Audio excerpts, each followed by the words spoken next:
Well, you have to understand just how damaged Alberta is by the fact that we didn't get pipelines built.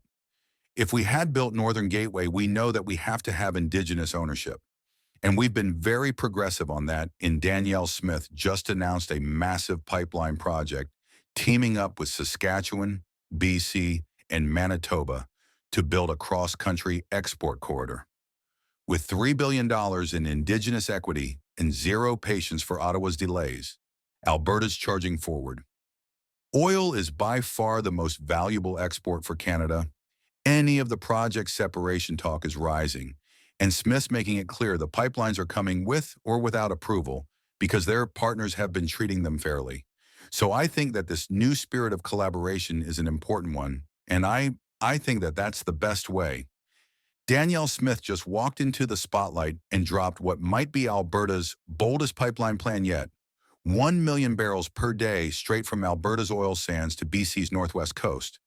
And what does that translate into? Just a modest $20 billion in revenue every single year. That's billion with a B year after year, not a one-time deal. We built Keystone and we built Energy East. We'd have 2.5 million barrels more per day of production, which is $55 billion a year worth of GDP value, which is worth $17 billion to my government alone. This isn't some wishful backroom dream either. The province is already actively working to lock in a private sector partner, and the anchor of the whole thing is a shiny new bit pipeline aimed directly at either Prince Rupert or Kitimat. Take your pick. Either way, the oil is moving west. Is that we're going to grow from 104 million barrels per day to 120 million barrels per day as the 5 billion poor people on the planet as aspire to have the same quality of life that we do. But here's where it gets interesting. Smith isn't sitting around waiting for Ottawa to give her a gold star or a permission slip. Number Alberta's done playing that game. This isn't 2015. This is what she's calling a full-blown nation-building project. Not just about oil, but about building an entire economic corridor that stretches across the damn map. Oil, LNG, propane, critical minerals, all of it flowing out west to Asia and east to Churchill, Manitoba. That's not a project. That's a declaration of economic independence.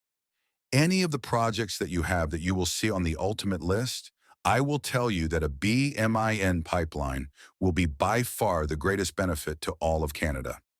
Now, if you're wondering how long she's willing to wait around for federal approval, the answer is simple: not long. 6 months. That's the window Smith's giving Ottawa to prove they're actually serious about infrastructure. If not, Alberta's moving forward with or without them. And to make the plan viable for investors, Alberta's not just crossing its fingers, it's offering to guarantee barrels on the line. In other words, they're reducing the risk and increasing the certainty, something the federal government seems allergic to these days.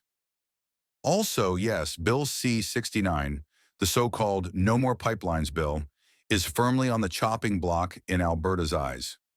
You want investment, maybe don't make it criminal to build things. We have the CN and rail line, NCP rail line that comes out of British Columbia, going through our province to be able to deliver product to the rest of the country. This pipeline plan is structured from day one to include Indigenous communities as full financial stakeholders. And leaders like Crystal Smith and Ross Ellis, they're backing it. They're tired of environmental groups flying in with megaphones, trying to shut everything down and then flying out again while local communities stay poor. That game is over. These communities want equity, not more slogans. And Alberta is actually giving it to them. Are sensitive to the environmental issues. This is why it's great to have Indigenous partners at the table.